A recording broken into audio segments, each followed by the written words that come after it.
কেউ যন্ত্রণা দিচ্ছে, চুপ হয়ে যান।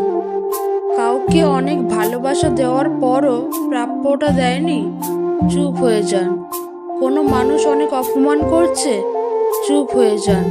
কেউ ঠকিয়ে গেলে চুপ হয়ে যান।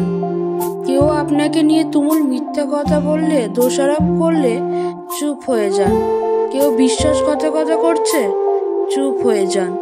এমন নীরব হয়ে যান যেন সেই মানুষগুলো আর কখনোই আপনার শব্দ কিংবা ছায়া না দেখে। মৃত হয়ে যান তাদের কাছে। প্রতিজ্ঞা করুন আর কখনোই ঘুরে তাকাবেন না। শুধু এই প্রতিজ্ঞা করতে পারলেই আপনি কষ্ট পাবেন না।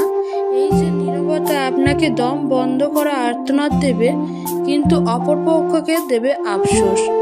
আসলে আমরা হারবার ভয় শব্দ দিয়ে প্রতিবাদ করি, কিন্তু আপনি জানেন কি, যে মানুষগুলো আপনাকে মানুষ বলে মূল্যায়ন করেনি, আপনাকে দম বন্ধ করার কান্নার অনুভূতি দিয়েছে, তারা আপনার কেউ না। তাই শব্দ দিয়ে, কান্না দিয়ে দুনিয়ার সমস্ত মূল্যবান সময় দিলেও ওরা আপনার মূল্য বুঝবে না। তাই নিজের স্বার্থে বাঁচুন, নিজেকে ভালোবাসুন। আপনার একজন সৃষ্টিকর্তা আছেন। সকল দুঃখ, কষ্ট, চাওয়া পাওয়ার কথা সৃষ্টিকর্তাকেই বলুন। তিনি সব কিছুর সমাধান করবেন। জীবনের সব কিছু ভুলে যান, কিন্তু অপমান কখনোই না। অপমান মনে রাখুন, অপমানে ভেঙে না পড়ে অপমানের শক্তি হিসেবে ব্যবহার করুন। মনে রাখবেন, অপমান একটা অমূল্য সম্পদ। আপনাকে শুধুমাত্র এর প্রয়োগ জানতে হবে, ব্যাস। তাতেই জীবনের সব রকম পরিস্থিতি মোকাবিলা করা সম্ভব। মাথা উঁচু করে বেঁচে থাকা সম্ভব। সিরিয়াসভাবে হোক কিংবা মজা করতে করতে, হাসির ছলে হোক, কেউ যদি আপনাকে অপমান করে তবে কখনোই তাকে ছেড়ে দেবেন না। তাই বলে এটা বলছি না যে সে আপনাকে যেভাবে কিংবা যে কৌশলে অপমান করেছে আপনিও সেইভাবে কিংবা সেই কৌশলে অপমান করুন। বরং এটা বলবো যে নিজে গুণে এমন কর্ম করে যান যাতে আপনাকে অপমান করায় সে নিজে একদিন অপমানিত বোধ করে। ক্ষমা মহত্বের লক্ষণ একদিকে ঠিক, তবে জীবনের সব ক্ষেত্রেই এই উক্তি প্রয়োগ করতে কিংবা এই উক্তির আস্থা রাখতে যাবেন না।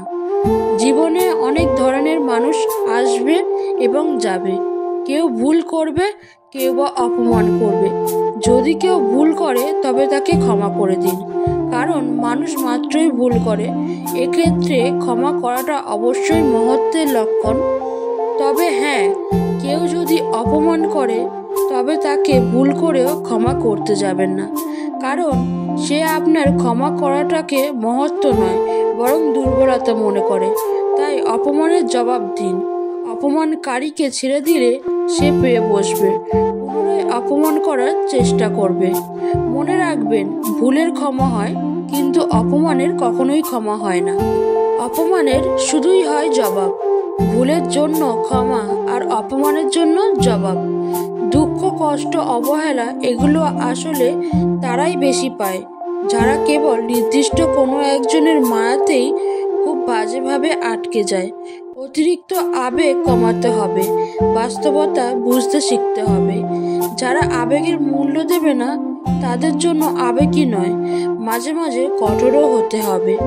যখন চেনা মানুষ অচেনার মতন ব্যবহার করে, বুঝতে হবে যে তোমার সাথে দূরত্ব বাড়াতে চাইছে। কিছু ভুল মানুষের সাথে আমাদের আজীবন থেকে যেতে হয়, নিজের আত্মসম্মানের কথা ভেবে, পরিবারের কথা ভেবে, সন্তানের ভবিষ্যতের কথা ভেবে। ভুল মানুষটিকে আমাদের হজম করে যেতে হয়। সবাই তোমাকে পছন্দ করবে এটা কখনো সম্ভব নয়, কিন্তু এইটা খুবই সম্ভব যে সবাই তোমাকে সম্মান করবে। আমরা নিজেদের বিচার করি উদ্দেশ্য দিয়ে, আর অন্যদের আচরণ দেখে আমরা অন্যদের উপদেশ দিতে পছন্দ করি, উপদেশ গ্রহণ করতে না। নিজেকে বোঝানোর সময়কার দীর্ঘশ্বাস ভারী হলেও খানিকটা স্বস্তিকর। যারা একা থাকতে শিখে যায় তাদের কোনো কিছু হারানোর ভয় থাকে না।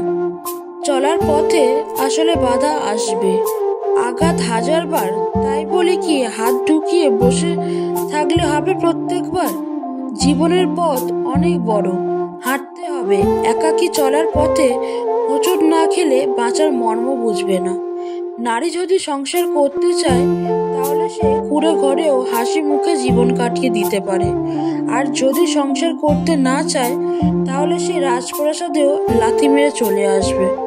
তোমার অবস্থান যত ভালো তুমি তার কাছে তত প্রিয়। দুশ্চরিত্র মানুষ কখনো নিঃসঙ্গ হয় না। নিঃসঙ্গ তো তারাই যারা একজনের আসক্ত হয়ে থাকে। পরিস্থিতি খারাপ হলে সেই মুহূর্তে নিজেকে শেষ করে দেওয়া হলো পৃথিবীর সব থেকে সহজ কাজ, কিন্তু সব থেকে কঠিন কাজ হলো নিজেকে সেই জায়গা থেকে তুলে এনে নতুন করে প্রতিষ্ঠা করা। কোনো সন্তান যদি অতিরিক্ত সৎ এবং বিনয় হয়ে থাকে তবে ভাই বোন তো দূরের কথা, বাবা মাও সন্তানকে ঠকাতে ছাড়ে না। এটাই হলো বাস্তব। চরিত্রবান ব্যক্তির কাছে তার কালো স্ত্রীটাই দুনিয়ার সবচেয়ে সুন্দরী। অতিরিক্ত সহজে কাউকে বিশ্বাস করতে নেই, কারণ বিশ্বাসের মর্যাদা সবাই দিতে জানে না। যে তোমাকে ভালোবাসবে সে স্বাধীনতা পেলেও সে এসে তোমার পায়ের কাছে বসে থাকবে। যে ভালোবাসবে না তাকে আটকে রাখলেও সে তোমার নয়। শরীর দেখে প্রেম করা সহজ, তবে মন দেখে প্রেম করা ততটাই কঠিন। আমরা এমন দেশে বাস করি যেখানে ছাত্র বিচার করে পরীক্ষার নম্বর থেকে, আর সৌন্দর্য বিচার করা হয় গায়ের রং দেখে, আবার সম্মানও বিচার করা হয় অর্থ দেখে। ভগবান কাউকে ঠকান না, হয়তো জিতিয়ে দেন নয়তো শিখিয়ে দেন। ভুল মানুষকে মূল্যায়ন করলে আপনি অবশ্যই অপমানিত হবেন এবং অবহেলিত হবেন, এটাই প্রমাণিত। মেয়েদের জীবনটা বড়ই অদ্ভুত। মেনে নিতে নিতে আর মানিয়ে চলতে চলতে জীবনটা শেষ। লোকে বলে মেয়েদের নিজের কোনো বাড়ি হয় না, কিন্তু সত্যি কথা হলো তাদের ছাড়া কোনো বাড়ি সম্পূর্ণ হয় না। আমরা এমন দেশে বাস করি যেখানে মেয়েরা নিজেদের নিরাপদ মনে করে না। একটু রাত হলে একা চলতে পারে না, নিজের মনের মতো জামা কাপড় পরতে পারে না, কোনো ছেলে বন্ধুর সাথে রাস্তায় দাঁড়িয়ে কথাও অবধি বলতে পারে না। তো বন্ধুরা, আজ ভিডিওটা এটুকুই। ভিডিওটা যদি তোমাদের ভালো লাগে অবশ্যই একটা লাইক করো, আর তোমাদের মন্তব্যটা অবশ্যই কমেন্ট বক্সে জানিও।